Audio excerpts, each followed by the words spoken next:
Hey, glad you made it. Tonight's lineup is filled with chilling true stories, the kind people play when they want the world to go quiet and sleep to slowly pull them in. But before you sink into your blanket and let your eyes get heavy, take a second to join the family here. It only takes a moment, and it helps keep these late-night tailies coming. And while you're here, tell me something in the comments. Where are you listening from, and what hour of the night has found you? Just so you know, the first stretch of this video has a few ads, but after that, everything flows without interruption, nothing to pull you out of the atmosphere. So settle in, lower the lights, let the room fall still. Your night begins now. Story 1. The Nun, the Dead Child, and the Demon with Me.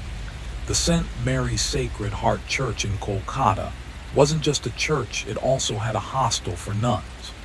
Young women who renounced all worldly attachments and luxuries, dedicating their lives to Jesus and humanity, stayed here for their training.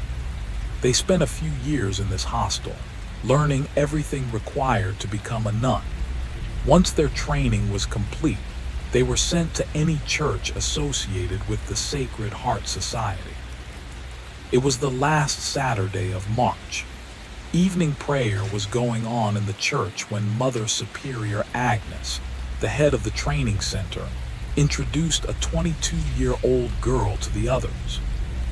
This is God's special child, Maria. Like all of you, she was not born to waste her life in earthly comforts but to serve at the feet of the Lord. From today, she will live with us in this church. Mother Agnes finished her introduction, but Maria's face looked covered in a layer of deep sorrow. She neither met anyone's eyes nor showed the slightest expression on her face. As soon as Mother Agnes stopped speaking, Maria quietly walked away toward her room. Didn't you find this girl strange? It felt like she was forced to come here. There's something in her eyes, I can feel it. If Mother Agnes hears you, you will get into trouble. If something is wrong, she'll tell us herself. Why spoil your mood? Monica said calmly. Hearing this, Ruma, who lived in the same room as Monica, went back quietly to her room. But Maria's flat, expressionless face and those deeply sunken eyes kept flashing in her mind again and again. The next morning during prayer, Ruma noticed that Maria stood at the very back, muttering something under her breath. It seemed like she was trying to avoid the prayer altogether. Ruma slowly stepped closer to her, trying to understand the words coming from Maria's mouth. Maria was whispering something strange. Nothing was clear, but the sound alone sent chills running through Ruma's body. Because Maria wasn't speaking in her own voice. She was murmuring in a deep, masculine doubled tone. There is definitely something wrong with this girl, and I will find out what it is, Ruma whispered to herself. Her mind doesn't seem to be in the right place, and besides, we all come here for a reason.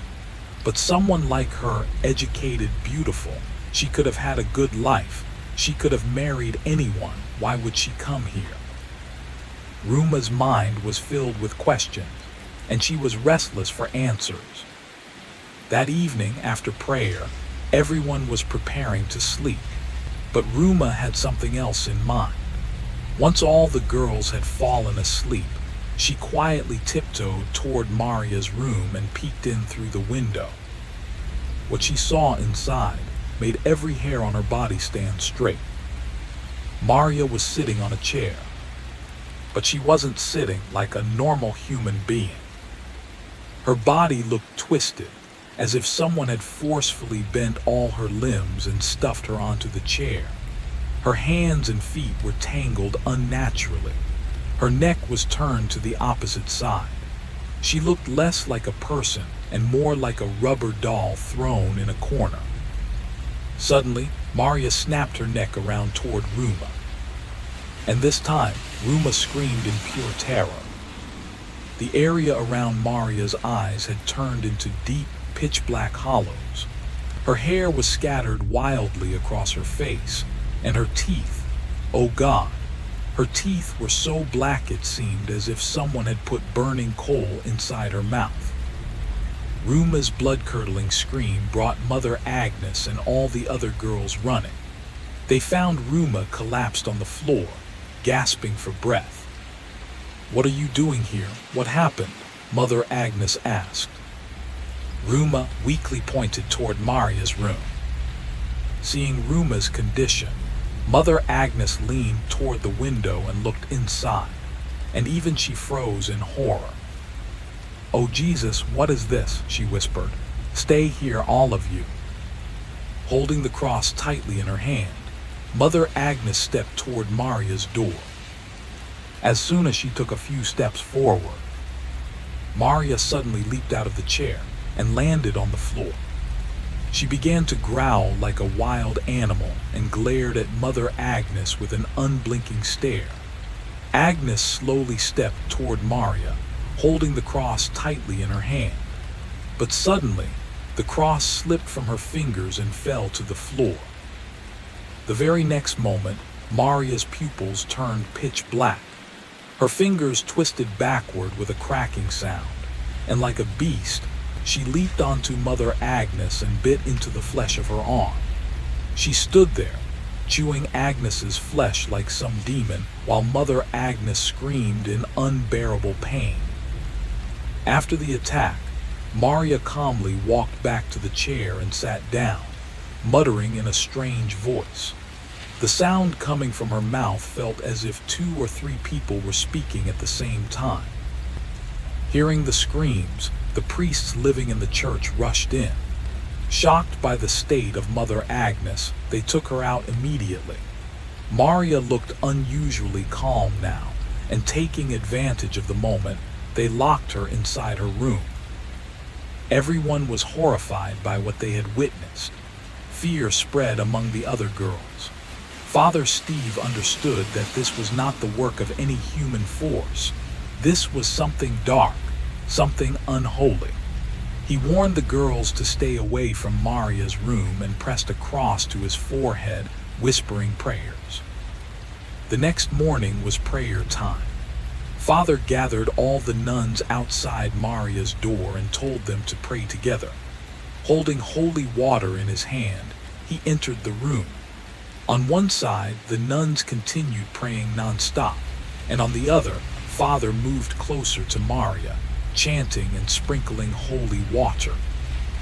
Seeing him, Maria's expression began to change. She panicked and curled into a corner. The sound of the prayers reached her ears, and she covered them tightly, trying desperately to block it out. Suddenly, with a piercing scream, she collapsed to the floor. At that moment, Father Steve sprinkled the holy water over her and declared that whatever demonic presence had possessed Maria had now been driven out by the power of prayer and holy water. Wherever the holy water touched her skin, blisters had formed as if she had been burned with acid. After some time, Maria regained consciousness, groaning in pain. She looked extremely weak. Her body barely had the strength to sit up. Her face was pale, her posture bent, and her spirit completely drained. Seeing her condition, Mother laid her gently on the bed. "Oh Jesus, she looks terrible. Let her rest here. The holy water will heal her." The next 2 days passed in silence. Maria lay on her bed, not eating, not drinking, not uttering a single word. After 2 days, she finally whispered a broken request for water. Following Mother's instructions, they gave her some. She appeared a bit more normal now, as if the dark force had truly left her. Mother Agnes stroked her head gently. "Will you eat something?" Maria nodded, and for the first time in many days, she ate and kept eating, as though she hadn't tasted food in years.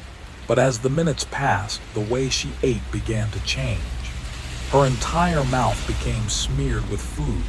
When she finished, something in her shifted again. Her eyes began to change. She started muttering in a strange language. She's speaking different languages again. But when did she learn all of this? You said she grew up in an orphanage. Do they teach all this there? And while she was eating, did you notice? I saw it. It didn't look like a human eating. It looked like an animal tearing into its prey. I don't think she's in her senses. Whatever she's doing right now, it isn't in her control.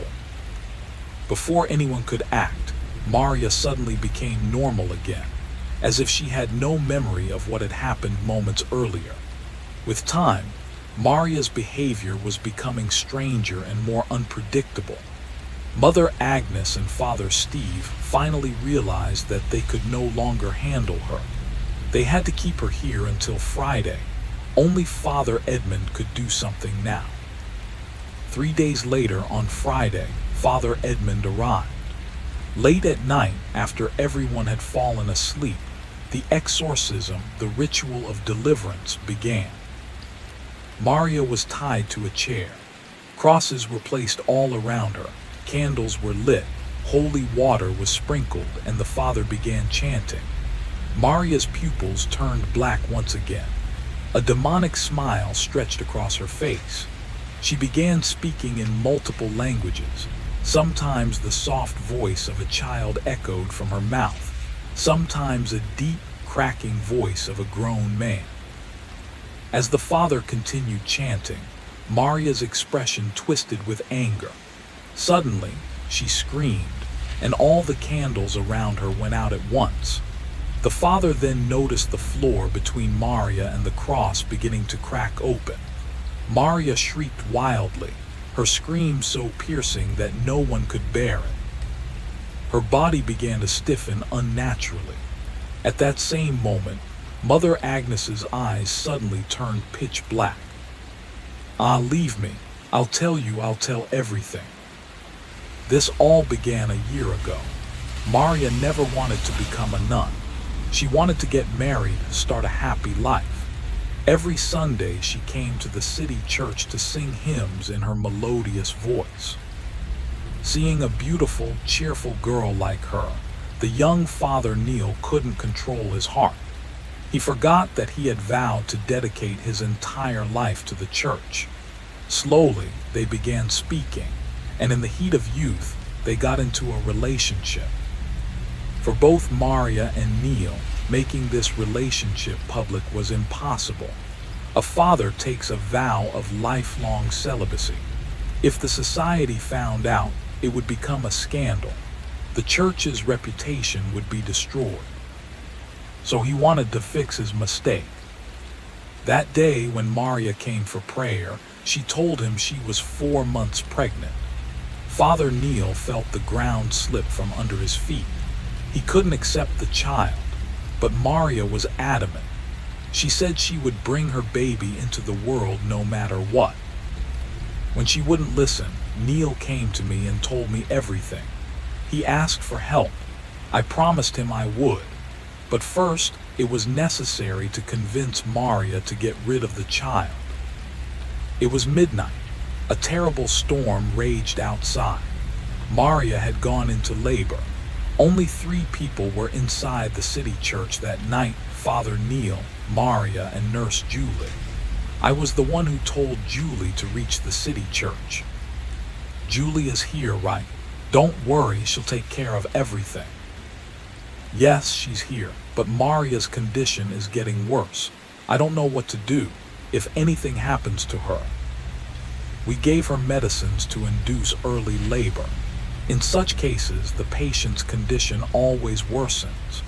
Right now, worry about your reputation, not Maria's.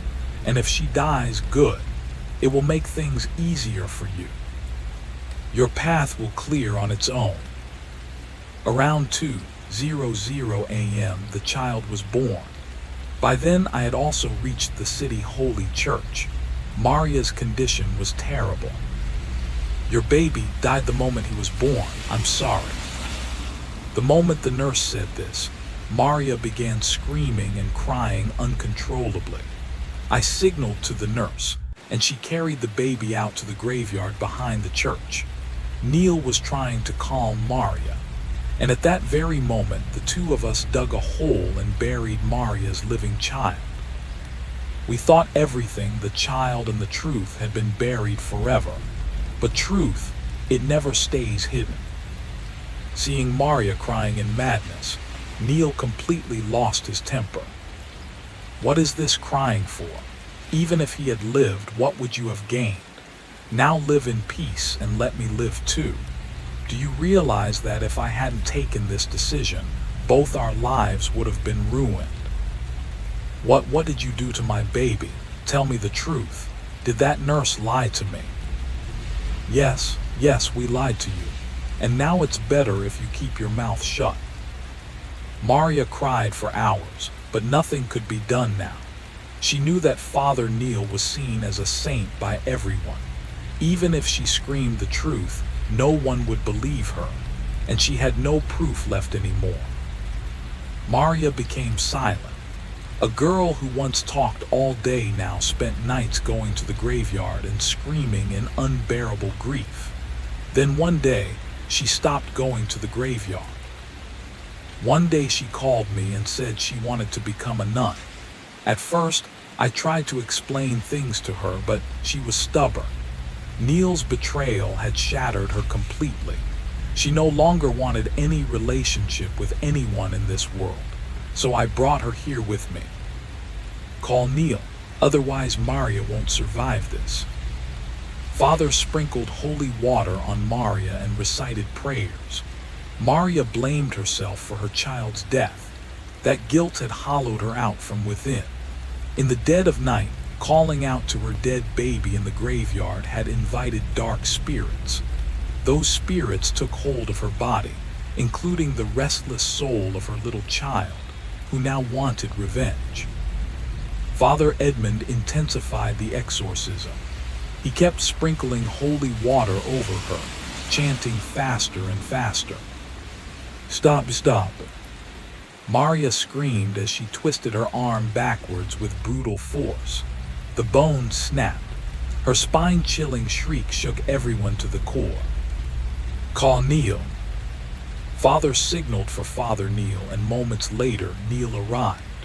Seeing him, Maria began laughing hysterically, a frightening, unnatural laugh. Neil, trembling, stood near Mother Agnes. I'm sorry, Maria. Please don't be afraid. The Father will surely cast this evil spirit out of you. Father Edmund continued the exorcism. But suddenly, Maria jerked her head upward, and Mother Agnes and Father Neil were lifted into the air. The extinguished candles burst back to life, and two of them shot forward, setting fire to the clothes of Agnes and Neil. Maria, in a slurred demonic voice, murmured, "One Father, one punishment." They were raised so high that no one could reach them. No one could stop the flames consuming them. The holy water bottle slipped from Father Edmund's trembling hands. The moment it hit the floor, Maria's neck fell limp to one side. Agnes and Neil, engulfed in flames. Father Neil died, but Maria was still barely breathing. She was rushed to the hospital, and after spending a few days there, she finally recovered. Father Edmund had performed many exorcisms in his life, but this was the first time he had ever carried one out inside his own church, and the first time it had taken 2 lives. After this horrifying incident, both City Holy Church and Sacred Heart Church were shut down. But for Maria and Father Edmund, the entire event became a waking nightmare, one that still keeps them from sleeping at night. If you like this story, make sure to subscribe. And if you have a story like this, share it in the comments. We'll try our best to make your story our next episode. Story 2, The Shadow That Never Left. The District Civil Hospital stood a little distance away from the main city, an old but still functioning building established before India's independence. Its walls were yellowed with age, and the balconies were cracked and broken. Behind the hospital stood the mortuary, an isolated room where people only went when absolutely necessary. It had 4 windows, 3 normal ones, and the fourth which was always kept shut. Dr. Pratchett had recently been posted to this hospital. She was around 32 years old, newly appointed as a forensic specialist straight out of medical college. She was determined and confident, yet secretly uneasy about her first assignment in a mortuary. Until now, everything she knew was from textbooks. She had never dealt with real corpses. Her first meeting was with Raghu, the mortuary assistant for the past 30 years. Dressed in a white coat, his back slightly bent, his face always carried a stern, warning expression. His body was frail, but his eyes held the depth of long experience. Nothing in the mortuary happened without his approval. There was another person too, Ajay the errand boy, careless by nature but quick with his work. He often broke rules but was quite popular among the nurses. His behavior was light-hearted, sometimes overly enthusiastic. The hospital was run by Dean Ghosh, the head of the civil hospital. Over 60 years old, strict in administration but sensitive at heart. He believed that some things went beyond logic. He took the old traditions seriously. The night duty was usually handled by Nurse Kavita, sharp, attentive, noticing every small detail. But even she disliked staying near the mortuary for too long. She had seen strange incidents many times but never spoke openly about them. When Dr. Pratchett Sharma was assigned to the mortuary, she thought it would just be a simple government job, examine bodies in the day, write reports and go home by evening. But the moment she stepped inside the mortuary for the first time, Raghu stopped her. "Madam, you may open the other 3 windows, but never touch the 4th one." "Why is there a ghost inside?" she joked. "People laugh when they come here," Raghu replied. "But one day they leave quietly." Pratchett brushed it off lightly. But this was just the beginning of the terrifying story she was slowly becoming a part of. 6 years ago, another doctor worked here, Dr. Joshi. Highly skilled, but he didn't believe in superstition. One night during duty, he opened the 4th window to smoke a cigarette. Nurse Kavita was passing by that moment. She witnessed it. The moment he opened that window, something like smoke drifted into the room, and Dr. Joshi froze where he stood, his face twisted in terror, as if he was seeing something that wasn't actually there. Kavita had stepped away briefly, but when she returned, she found Dr. Joshi in a strange condition. His eyes were wide open, his face drenched in sweat, and he was still staring at that window, unblinking. He never spoke about the incident, but he changed from within. Quietly, he applied for a transfer, but 2 weeks before the transfer could be approved, his dead body was found right under that 4th window in the hospital courtyard. Eyes open, no injuries, but the same terrified expression Kavita had seen that night. After the incident, Kavita told the dean everything.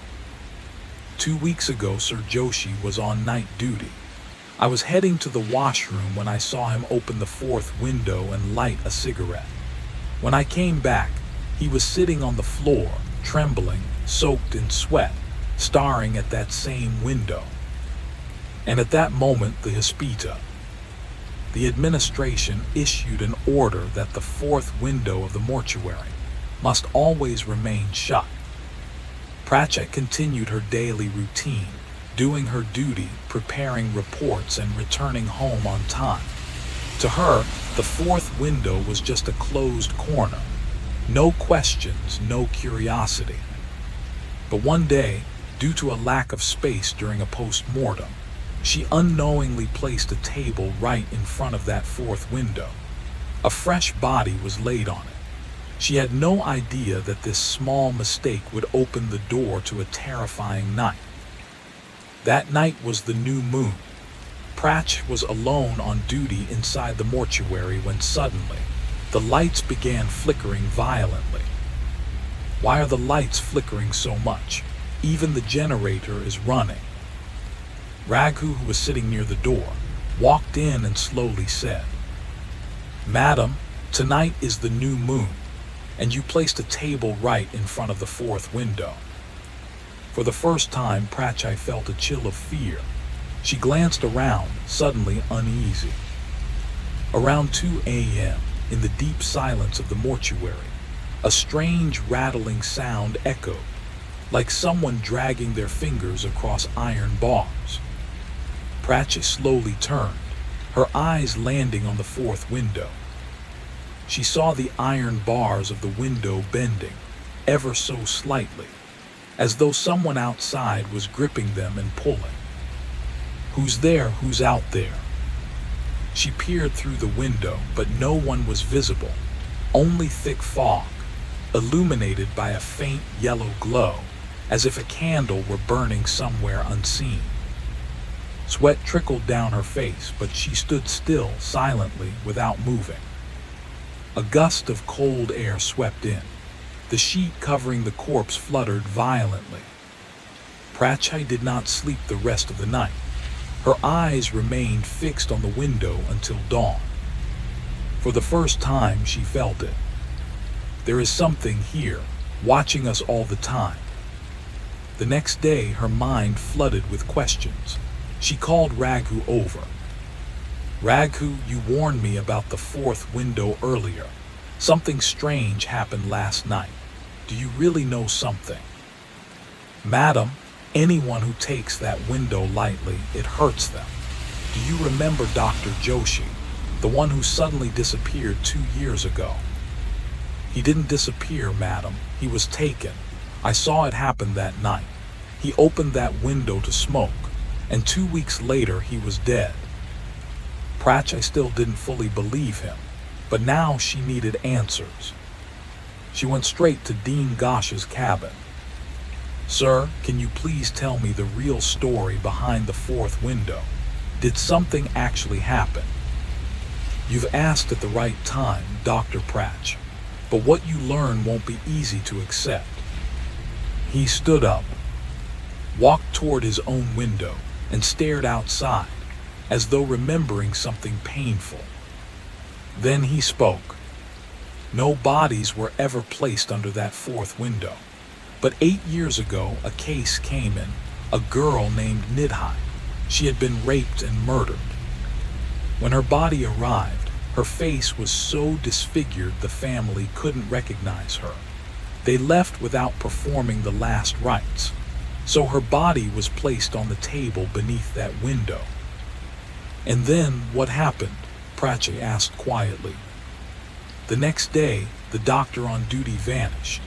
All we found were her blood-soaked slippers and her waist belt, right under that fourth window. We searched everywhere. Her body was never found." "Did you tell anyone?" Pratchett asked. "No, but 6 years after that incident, Nurse Kavita came to me and told me about Dr. Joshi. That's when I issued the order. The fourth window of the mortuary will remain sealed forever." Pratchai's expression grew tense. She now understood that the window wasn't just brick and iron. It was a passage of pain. The errand boy, Ajay, didn't know the full story of the fourth window. One night while on duty, he noticed a lot of dust collected near the window. After cleaning the rest of the room, his attention went there. He unlatched the window and bent down to clean. The moment he touched the window's mesh with the broom, a jolt of electricity shot through Ajay's entire body. "Kavita, it feels like cold breath near this window. Is someone there?" Nurse Kavita was in the corridor outside, but she didn't sense anything yet. At exactly 2:45 a.m., a blood-curdling scream erupted from the mortuary. Kavita rushed inside. Ajay was lying on the floor. His eyes were wide open, his mouth frozen mid-scream, as if he died while begging for help. His face was pale and terrified, like he saw something moments before death that his mind could not bear. Kavita slowly looked toward the window and saw a figure. A woman draped in a red sari, standing near the fourth window. Her face was hidden in the fog, and in the next second she vanished. Kavita froze. She instantly realized Ajay had repeated the same mistake that Dr. Joshi once made. Prachai, though a doctor, had a spiritual side. She sensed the pain of Nidhai's wandering soul and decided she would uncover the truth completely and put an end to this suffering. She convinced Dean Gosh, and on the next new moon night, they brought an experienced tantric priest, Baba Maheshwar Nath. Baba sat at the threshold of the mortuary, drawing ritual circles with red sandalwood paste and sacred ash, chanting mantras. Prachai, risking her own life, placed a camera right in front of the fourth window and joined the ritual. A soul that thirsts for justice will appear now. Do not fear. Revealing the truth is your duty. At 3:00 a.m., the chains on the window began rattling. A cold wind flooded the room. The camera's screen turned blank, and then Prachai heard it. "Give me justice." A shadow slowly emerged. The same girl, burnt skin, half-open lips, and a blood-soaked sari. "I waited every night. No one ever learned my truth. No one lit my pyre. I remained incomplete." Prachai stood trembling. Tears filled her eyes. I will perform your last rites. I will give you peace. This is my promise." Baba threw sacred ash toward the window while chanting. A piercing scream echoed through the mortuary, like the spirit had released years of buried agony. The room's temperature began to normalize, but the air still felt heavy, as if the pain was not completely gone. The ash Baba threw had calmed Nidhai's restless soul for a moment. Baba then murmured to Prachai, "Now it is time to free her completely. Until her cremation is performed, her suffering will never end." The next day, Prachai reopened Nidhai's old case.